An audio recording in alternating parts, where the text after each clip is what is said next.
Hey everyone, webcam still borked, so unfortunately you're going to have to watch pretty pictures until I can show some skin. It's going to take a little bit until I can gather some money to pay for a new webcam because this came completely unprepared. It's the same month when I pay my taxes. So, Powerpuff Girls, right? Is this the point where I need to hold the sermon?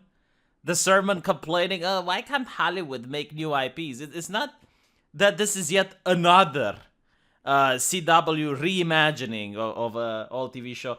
My question is like, when is the last time you saw something actually original? And people keep telling me John Wick. Like, when was that? When my grandma was in diapers? Honestly, like everything that comes out, almost every single TV show and movie, okay, movies and TV shows, both of them. It's either a spin-off, it's either a prequel, it's either a reimagining. But like now it's not even that. You know, like okay, fine, you want to make a sequel to the Powerpuff Girls. Why do you have to change the whole heart and soul of the IP? Why do you like have to take something that existed in the hopes that the people who used to watch it are going to watch this garbage? And you're going to just change everything that was what made Powerpuff Girls. Like, they did the same with Star Trek. You know, Star Trek was that soap opera in space. Like, literally, that's what Star Trek was, soap opera in freaking space. Like, you could see Captain Picard and Data just talk for an entire episode, and it would have been entertaining, right? But now they, like, remake Star Trek, and it's like lasers and pew, look at that. I genuinely don't know what the hell these people are thinking, right? It's very bizarre. So, how would you like to see Powerpuff Girls, but they're fucking? Because this is what the TV show is about. I know, it's like jaw-dropping, but apparently like a little bit of the script has leaked, and it's as bad as people think it is, right? So, I don't know why they wanted, like, actual people to play the Powerpuff Girls, but they did, and here's something from the script, okay? Blossom's fine. I saw her on Insta that she has a boyfriend. I saw on her LinkedIn that she got promoted, and I saw on Facebook that she still talks to Grandpa despite their political differences. Uh-oh. Blossom, the open-minded one. Coming back here is probably triggering for her. Why? Because she's the one who killed Mojo. I mean, moveon.org. Since when are the Powerpuff Girls this heartless? I mean, I don't think they ever killed anyone in the original series. I mean, okay, maybe they killed Fuzzy Lumpkins when they turned him into a meat and the mayor ate him. But, like, he came back to life in another episode, so it doesn't count. But, yeah, like, the whole thing with the Powerpuff Girls is that they wouldn't kill people. But it's not only that they kill people, it's like, Barkup's like, oh, moveon.org. Hello, fellow kids. How you doing? Just, like, utter cringe. Look at this. Bloss, wake up or we'll leak your nudes everywhere. That worked on you once. That's like, what? Look, I'm not saying that you shouldn't touch sex or romance in a TV show, especially one designed for teenagers. Like, okay, if you want to go there, but can you make it tasteful at least? Again, can you make it less vulgar? Like, look how anime treats relationships. Look at a perfect example, my personal favorite, Rental Girlfriend. Look how they're treating it. It's tasteful. Okay, fine. Look at this. Look, we love being Powerpuff Girls, but sometimes we wanted to do other things too. Like in Dirty Dancing, Baby wanted to join the Peace Corps, but she also wanted to be a fancy slut, and her dad didn't get it. Yeah, I wonder why her dad didn't get it. Like, what type of father, prevents her daughter's aspirations of being, and I quote, a fancy slut? What type of a fascist asshole is that? What type of a father, like, sends his daughter to college rather than allowing her to pursue her dreams and aspirations? Blossom heads upstairs where the bumping sound continues from Buttercup's room, then abruptly stops. Blossom opens the door and finds Buttercup in bed with Macy, the woman she eyed the bar the night before. They just finished. Oh God, I'm sorry, says Blossom. Oh, it's fine. We're done, right? Asks Buttercup. I'd say 6 times in it is enough. Look how vulgar this dialogue is. And of course, yeah, obviously, Buttercup is the LGBT representation. Of course. Because, did you notice this? Like, I'm not even kidding. Like, when they take an old IP, if a girl happens to be a tomboy, she's either going to become transgender or she's going to become a lesbian. Because you can't just have a tomboy. You can't have a tomboy in fiction. No. And every time, like, the two guys have a romance, like Captain America and his friend Bucky, right? They wanted to gayify that. Like, well, two men just can't happen to be friends, okay? Like, friendship between two straight men doesn't exist in Hollywood. Doesn't exist on the big screen.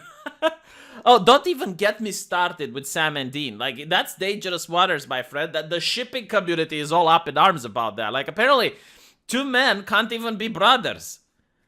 Oh, Dios mío. You know, it's, oh yeah, and Dean and Castiel, and, oh god, like, it's so cringe, and worst of all, it's so predictable. You know, nothing here subverts my expectation anymore. Like, if you were to ask me about Powerpuff Girls, it would be like, if they were to make it, like, think about Powerpuff Girls, but more progressive. Okay, Barcup is probably going to be black, and on top of that, she's going to be a lesbian. Or transgender, one of the two.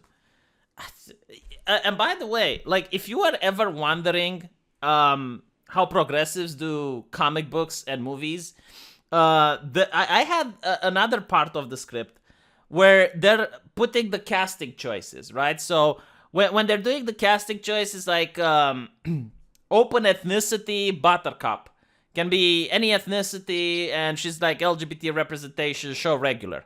Open ethnicity Blossom. She's blah, blah, blah, blah, blah. They actually consider her to be bossy. Like, they don't know the difference between a leader and a bossy person. Here's the difference. A leader doesn't ask people to do something that they wouldn't do themselves. That's a bossy person is someone that doesn't fit to be a leader, doesn't have the qualities to be a leader, and asks people to do their work. That's the difference. Blossom was never a bossy person in the original Powerpuff Girls. But anyway, right, so all the characters are open ethnicity. It means that it doesn't really matter what the original IP had. Like, you can just cast whatever. The only character, can you guess which was the only character that had an ethnicity? Out of all the which one do you think was the one that was like, no, this needs to be the white man? Mojo Jojo's son. Mojo Jojo's son, which is a needy geek, very vindictive, right? Like, you can't cast a person of color as the villain. I mean, the person of color is the prestige person. You know, like, they're the ones that matter in the progressive mindset. You can't just cast them as the villain. No, they're the heroes. The villains are the straight white men. Man, it's so predictable. It is so predictable. And when you point this out, that this is what they do in comic books, like, this is exactly why people don't read it, because you feel, you know, like, when they used to write comic books, it was mostly for entertainment, for joy, for laughter. But now you feel the malice in it. That's exactly how, like, the vindictiveness of it. Like, I'm telling you, as a person who came from a Marxist country, okay? The communists, despite, like, hated the rich. They didn't like the poor. They hated the rich. And it's literally the same thing, but applied to now racial groups. It's not that they like people of color. No, they just hate the straight white man that's a geek and can't find a girlfriend. The Mojo Jojo. Ho, ho, ho. And it's not only that, it's like, I don't think you can even, like, cast Mojo Jojo as a person of color, because then it's like, oh, well, it's a monkey. Oh, racismus! But not only that, it's like, the villain, a person of color. What would the kids think? What would the kids have to say? So yeah, really, really of a mockery. I mean, I never thought you can do something more woke than Batwoman. But apparently, like, the people who worked Batwoman probably got promoted, or this is the new generation. It's like the Batwoman screenwriters 2.0. I don't know what's going on, but it's just unbelievably bizarre. And by the way, like, here's the thing. I don't mind the reimagining, okay? The Japanese actually made an anime with the Powerpuff Girls, and it does have a reimagining. Like, the professor didn't create the girls. He just gave them the powers. And you have, like, a lot of other plot elements there that are very different than the original. But they kept the same vibe intact. They kept it lighthearted, comedical. It was in good spirits. Why would you take a good-hearted IP and make it into this? I mean, I don't know. Like, I guess you can. You know, it's not that you can't. But the biggest question is, like, why not just make an original IP and turn it into this? or like a spin-off or something, or, you know, even better, why not just keep on with what made the original great? You know, like, fine, you want to have a TV show adaptation. I mean, great, whatever. You know, kind of cringe if you ask me. I mean, but just keep it the same way. You know, like have the. Well, I know why they can't, because the original Powerpuff Girls, I don't know if you guys remember, but they had an entire episode dedicated against feminism. Like there was this villainess who, when she was caught by the Powerpuff Girls, she played the victim card and said, "Oh, you know, I'm the only female victim in town. Sorry, I'm the only female villain in town, and I'm actually fighting for women's rights and blah blah blah." And then the Powerpuff Girls become very vindictive at the boys. Like there's this thing in the playground when a boy throws the ball too hard at a girl, she gets hit, and the girls like beat the living hell out of him because he's a guy.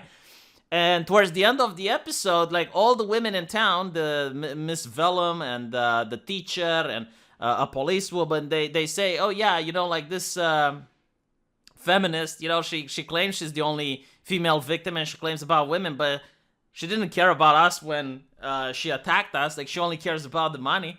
Yeah, so like I can see why they don't want to remake the classics, because those were a little bit too woke, I guess. Calling the activists out by name back then. They even had like an episode that dedicated itself against communism. Like there was this gnome that made everyone equal, and it turned out to be bad. They even had this episode dedicated on individuality. It's like trying to help the people of Townsville to help themselves rather than keep relying on the girls. Yeah, I mean, there were a lot of very, very interesting episodes that had moral lessons, and you could actually learn something from it. Yeah, I can definitely see why they had to be changed. Hey, let me know what you think, and I'll see you guys in the comment section. Take care.